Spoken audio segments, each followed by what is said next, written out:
of Venezuela for the Venezuelan President Nicolás Maduro in the international spotlight. Speaking before a virtual UN General Assembly, Maduro once again had the U.S. firmly in his sights. The United States of America, far from taking a positive or proactive leadership position, conducts itself erratically under a government that's intransigent and hostile to diplomacy and high politics, since it openly disregards multilateralism and any type of pre-existing global rule. on behalf of the The topic of Venezuela is of particular importance at the UNGA. A report before the United Nations Human Rights Council accuses Maduro's government of crimes against humanity and alleges cases of torture and murder by the country's security forces.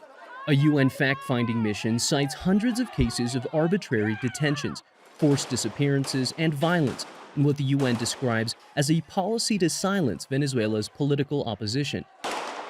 The report adds that, quote, President Maduro and the ministers of the Interior and of Defense were aware of the crimes. They gave orders, coordinated activities, and supplied resources in furtherance of the plans and policies under which the crimes were committed. The UN document contains more than 400 pages, and as a Venezuelan, it can be quite distressing to read the document, which highlights some very terrible and difficult cases. We all want a solution to this situation, as well as for the people mentioned in the report to face justice.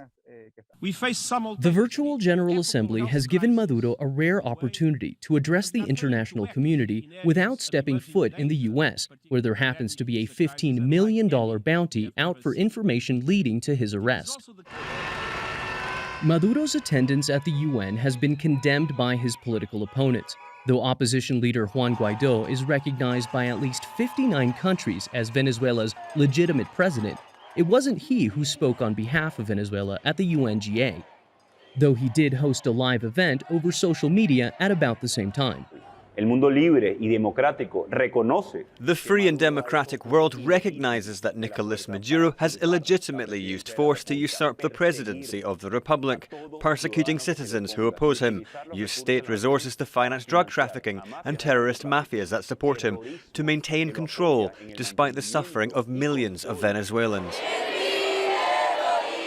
Venezuela continues to navigate through a seemingly never-ending power struggle between Nicolás Maduro and U.S.-backed Juan Guaidó.